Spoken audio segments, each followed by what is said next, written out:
Anyway, we started in 1968, and it's now, we've been going strong this time, and we are hikers. That's our big thing, and advocates that have helped build, maintain, and promote the responsible use of Tennessee trails. So, part of this story is about how we have changed.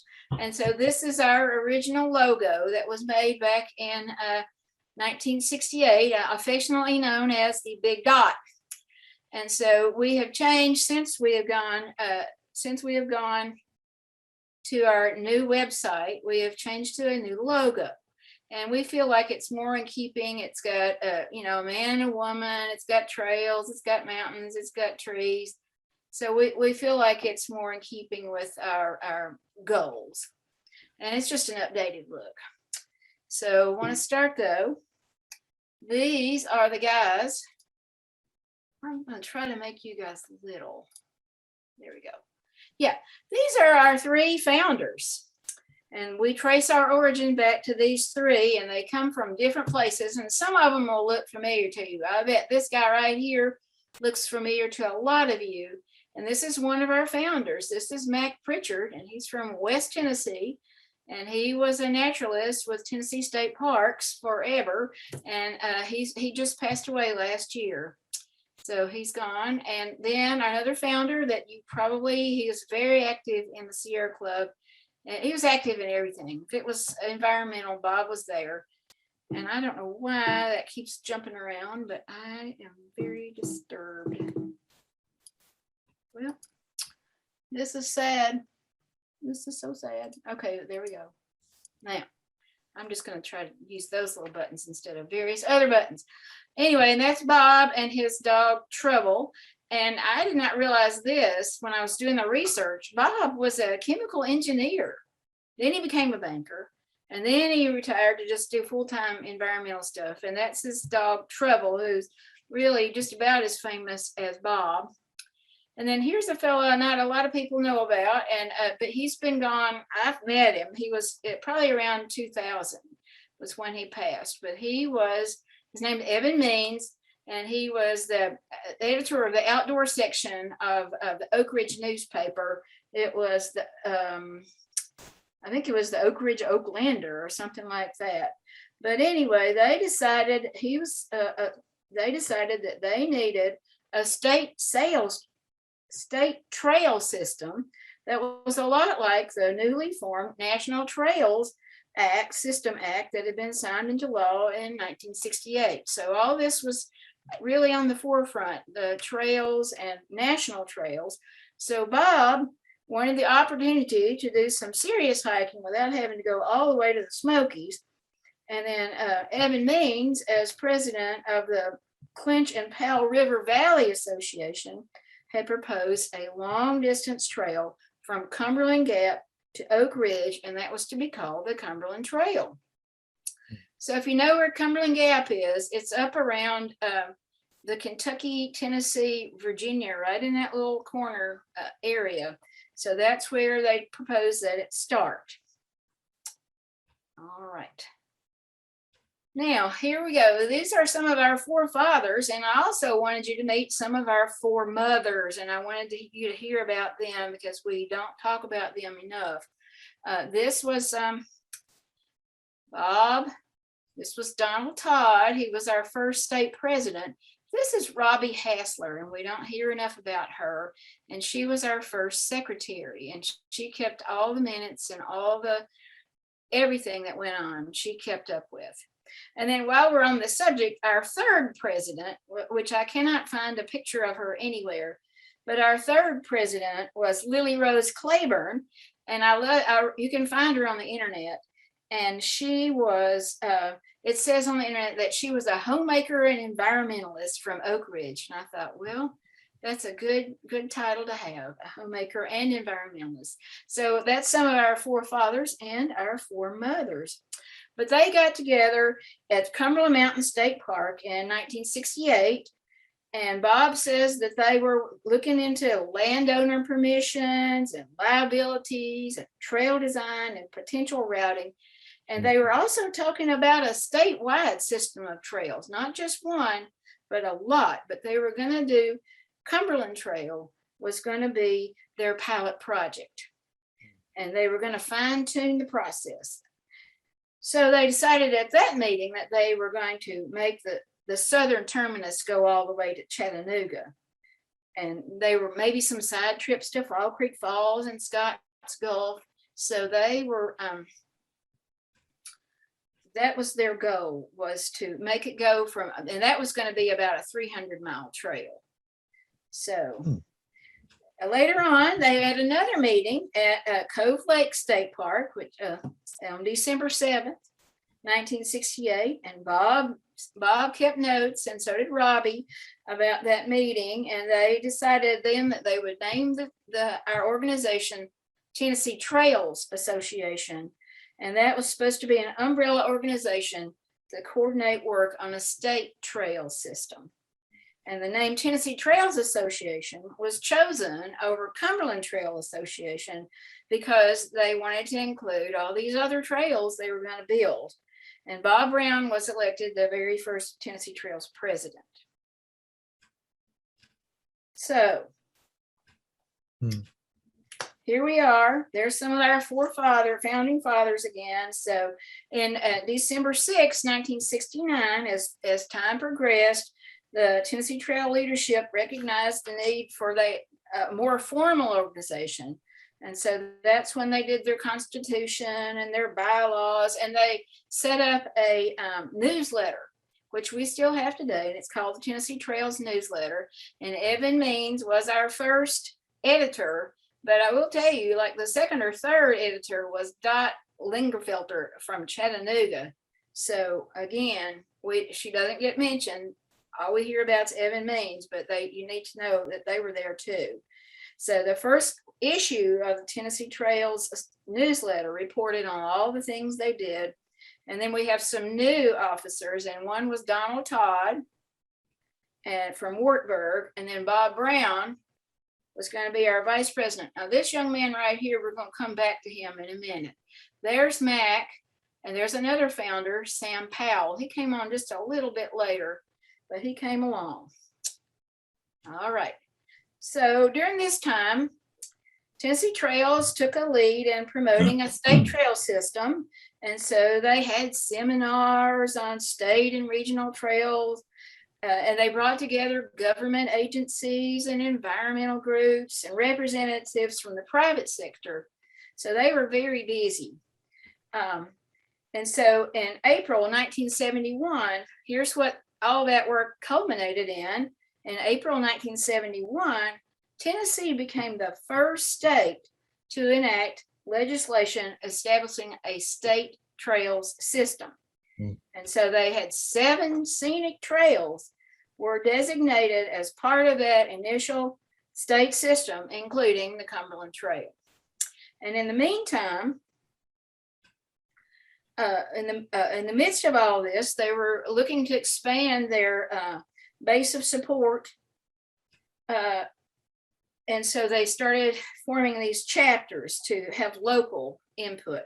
And so the national chapter there was another chapter that was formed, and that was never really active. So the national chapter was formed about this same time. And one of our very first projects was the Volunteer Trail out at Long Hunter State Park. And there were a lot of other groups, but we were at the forefront of that. So,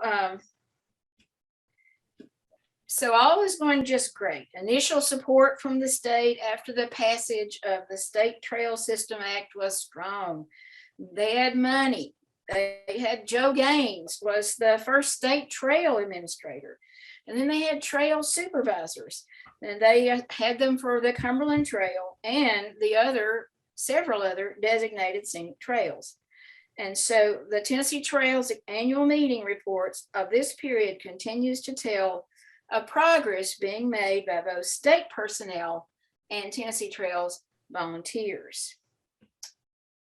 So all is just going great. And it was, and then in 1975, a change in state government administration occurred, and funding to the state trail system was frozen, like put in the deep freeze. So they were having trouble with getting trail easements from the landowners. They were having money trouble, and it was just a change in administration, and they weren't as interested in this. And so together, these factors led to a change of direction within the Department of Conservation. So instead of putting their money into the Cumberland Trail and all these other big ideas, they decided that they were going to shift their focus and go toward the development of recreational trails in existing state parks. So that was kind of a slowdown for sure in the Cumberland Trail. So, I mean, you know, that's a great idea, because what would we do without all our trails in the state parks? But it was dark times for the Cumberland Trail. So now we're going to go back and look at this young man right here. And this is Rob Weber. So Rob decided that we needed to revive this whole idea. You know, we'd lost our state funding, all this stuff had gone away. Well, Rob decided that we needed to revive the whole idea of the Cumberland Trail. So it was going to go from Cumberland Gap to Signal Mountain in Chattanooga. So Rob was the first director of the Cumberland Trail Conference. So, and that was a part, at that time, that was a part of Tennessee Trails. It was an associate organization. So under his leadership, the Cumberland Trail Conference was able to marshal support for the Cumberland Trail from the communities and landowners in 11 counties along the trail route. Rob was a charmer, and he could talk to people and get them excited about the Cumberland Trail. And over the years, Cumberland Trail has been able to attract hundreds of volunteer workers through the annual Breakaway program and other working programs. So Breakaway is when college students give up, well, they don't give it up, they just choose to use their spring break, and sometimes they even had fall breaks, but mostly spring break. They would come down to work on the trail, they would stay in dorms, they would work a lot, and then in the evenings we would have educational activities for them. And I've had the privilege of doing a lot of work with the Breakaway groups through the years. And a lot of these, we had other volunteers that were all excited about this. We had volunteers from all the Tennessee Trails chapters, and we had Scouts, AmeriCorps, American Hiking Society. And I was wondering if anybody from Sierra Club had ever worked on Breakaway. If so, just jump right on in. Well, so they were raising money. A whole lot of money was raised to buy land along the corridor. And then something different happened. Cumberland Trail Conference entered into a formal agreement with the state and the state of Tennessee, defining the development and maintenance responsibilities of the organization. And so in June of 1998, the Cumberland Trail was designated as a linear state park. So today, the state provides the day-to-day management with park manager Bobby Fulcher and his staff of rangers.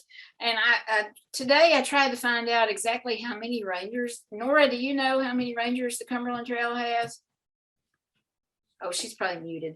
That's okay. Anyway, but it's a 300-mile corridor, so there's quite a few, and it's back road, back wilderness. So this happened. The state it became a state park, and then the Cumberland Trail Conference became an independent organization from Tennessee Trails. Our big overgrown child went off to college and became its own entity, and we still strongly support the Cumberland Trail Conference, and we financially and volunteer efforts from Tennessee Trail members. So a lot of people say, well, did the Cumberland Trail Conference just go away since it became a state park? And the answer is no, they're still there. They took a licking and keeps ticking with this COVID business and no breakaways and that kind of thing. Breakaways are coming back this year. But the Cumberland Trail Conference is like the trail building arm of Cumberland Trail. And they have state contracts. They have a paid trail builders and state contracts with that. And then they also have a Friends of the Cumberland Trail group, and there are all kinds of trail quarter communities and all this cultural music and Appalachian, semi-Appalachian Cumberland Trail lore, folkways, and all this kind of stuff that needs to be preserved. And so that's kind of the mission of the Friends of the Cumberland Trail. So there's the state park, there's Cumberland Trail Conference, which is the trail builders, and then there's the Friends. So we're still supporting them, and they're still going strong. They get more and more. I would say they're about 3/4 of the way done. Still lots to do. Still have volunteer weekends. Still solicit volunteers from all over. So we started just forming more and more chapters with Tennessee Trails, local chapters. And so we have the Memphis chapter was formed. That was one of the early ones. Here's Murfreesboro came along. And this is one of their premier projects, is the Barfield Crescent Trail, which is a city park, but it's amazingly woodsy and wilderness. And so that's one of their big projects, is to work on that. And here are all our chapters. So we have 12 active chapters. We have all the East Tennessee, West Tennessee, and our newer chapters are the Sumner Trails, which is Hendersonville and Gallatin. And then another newer trail is the Highland Rim. I put this Timberland Park, it's a city park, but they do, it's really cool, in Tullahoma area, Coffee and Franklin counties, and everything in between. Oh, no, that's wrong. I told you wrong. That's Highland Rim. Columbia Franklin is Columbia Franklin. That's them right there.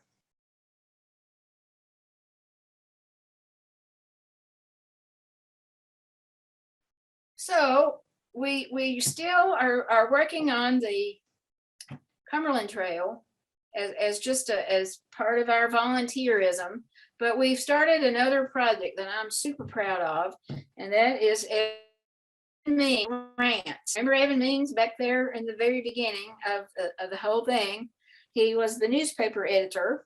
So this grants are in honor of him, and it's to help association, well, any kind of nonprofit association that oh, I had other things to say. Okay, that's all right. Funding for volunteer-based nonprofit groups that feel their request is too small to submit a more formal grant-making organization. So like the big guys, we're like $1,000 or less. Here we are. I'm real proud of this one. It was an ADA trail in a retirement community, and we gave them some money to build the trail. And then here's one project that we completed, not we, that we gave money for them to complete at Foster Falls, and that stairway takes you down to the bottom of the falls. I skipped a whole bunch of things. I'm going to go back and tell you more about our chapter. Somehow I just jumped right on ahead. I got so excited about Evan Means, but let me tell you about our chapters. Each chapter schedules and conducts its own hikes and outings, and they hold regularly scheduled meetings. And every autumn, this is my favorite, all the chapters come together for a big annual meeting, and that's attended by enthusiastic hikers from all over the state. Tennessee Trail members keep in touch through a monthly newsletter, Tennessee Trails, still the same name, which contains articles about current events, hiking tips, hiking safety, hike reports, volunteer opportunities, and a calendar of upcoming events. Each event listed contains detailed descriptions of when, where, and who to be included. And you can find a selection of our newsletters on the Tennessee Trails website, which I'll talk a little bit more about it in a minute. All right, so there's our Evan Means grants. Here's some more work. This was an Evan Means grant to Long Hunter State Park. And so the national chapter decided not only did we want to give money, but we wanted to volunteer for the project that we gave the money for. So this is to put blazes on trees at the Bryant Grove Trail. And then here was a chainsaw, which apparently is there as a somebody's dream. It's called an arborist chainsaw. So they would not let anybody, any of us touch that saw, just that one person got to touch the saw. But anyway, this was really fun. And there's Carol, who's in it with our meeting tonight. Anyway, it was a fun morning, a fun day over Evan at Long Hunter State Park. So we got to use the tools that we bought them to do their project. So that was really fun. So this is another project that we, it's an ongoing hiking opportunity. And this is the Fran Wallace Hike Them All program, and it honors the memory of Fran Wallace. Here's Fran. Some of you may know Fran. She was in another one of these was into everything. And she was an attorney, and she was a trail advocate with the Tennessee Department of Environment and Conservation. And she was also an active member of Tennessee Trails for many years. So Fran loved to hike and authored a series of 36 articles for the Tennessee Conservationist magazine about her favorite hiking trails in Tennessee state parks. So after her death, Fran's articles were collected in the 2011 publication, Great Hikes in Tennessee State Parks. And so this Fran Wallace Hike Them All program involves a patch. So you get this when you start your journey. And then when you get all 36, you get the little rocker that goes with it. So that's one of our programs that we encourage people to use. So one of the things I wanted to talk about a little bit is the changes in hiking through the years. So as far as I know, this was the very first trail book. And this was Evan Means. Remember him back from the beginning? Evan Means was the very first author of this. And then I have the 5th edition. And it's pretty much obsolete now because, these things just change. But I'm really glad to have this. And so after Evan Means passed away, Bob Brown, another founder, took it over. But here's just a selection of all the various things. And, they just go out of date so fast anymore. So now there's all kinds of apps and this and that about hiking. There's all trails and all these other kinds of digital things. But here's the thing. If you're going hiking, don't you want to look at the scenery instead of your phone? I don't know. So don't be this girl. Look around and take in the scenery. Don't be that girl.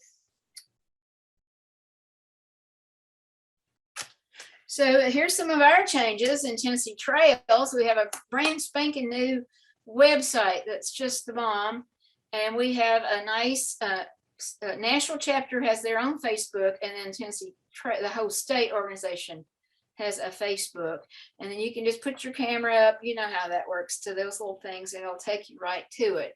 But we invite you to check out our Facebook page. We invite you to check out our website. We're real proud of it. So our digital presence. So somebody said, Tennessee Trails was the first hiking club in Tennessee. Well, no, not exactly. And there are 2 other groups that we need to just remember and talk about, and they're still around. And one of them's very much active is the Smoky Mountain Hiking Club. And they are formed in 1924. So they were like 50 years ahead of us, just about, in Knoxville, to promote the idea of a national park. They were like the first promoters of the Smoky Mountains National Park. And then another park was the Tennessee Eastman Hiking and Canoe Club, and that was up in Johnson City in that area in 1946. And at first it started out just being an employee, company employee club, and then it was open to the general public, which is a good thing because I think Tennessee Eastman, I know Eastman Kodak's gone. So I need to check on them to see if they're still with us. And there were lots of other little hiking clubs around, and they did attract a lot of people.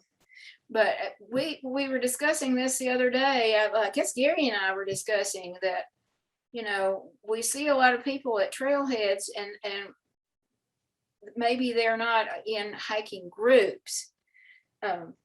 Most hikers are with family or friends. Another phenomenon that's really come up lately is the meetup groups.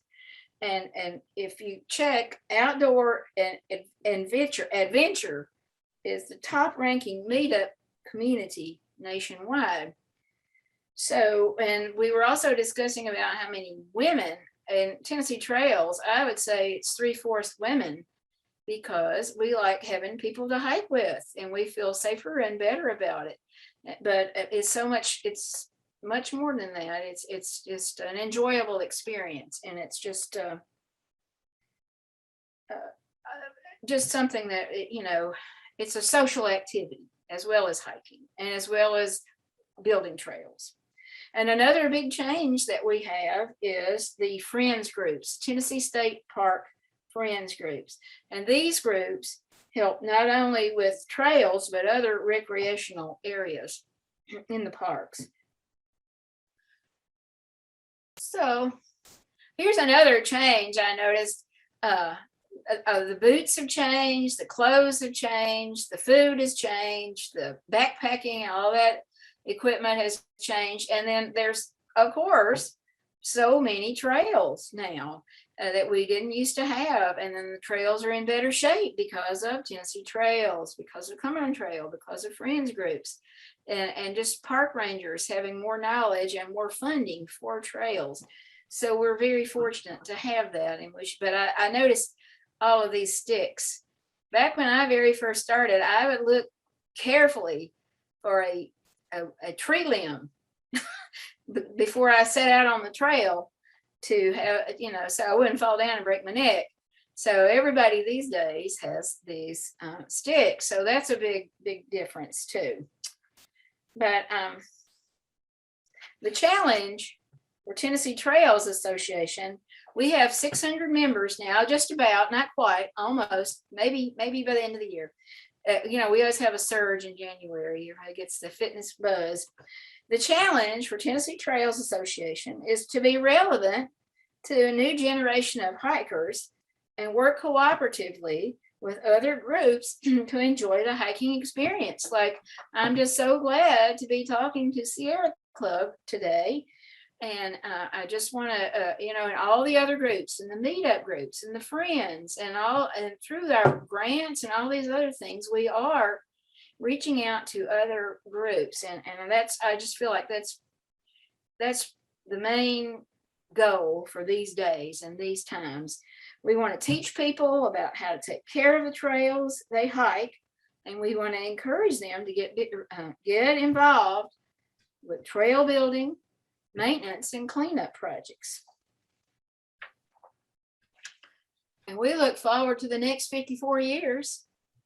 And I was telling Gary, I stole most all of this stuff that I shared with you from Jim Poteet, who has written 2 articles for the Tennessee Conservationist. And then Doug Burroughs wrote a lot of this stuff on the website. And I want to thank him for all of his, the content of it. And I put one of Doug's favorite parks is Bell's Bend at the end. So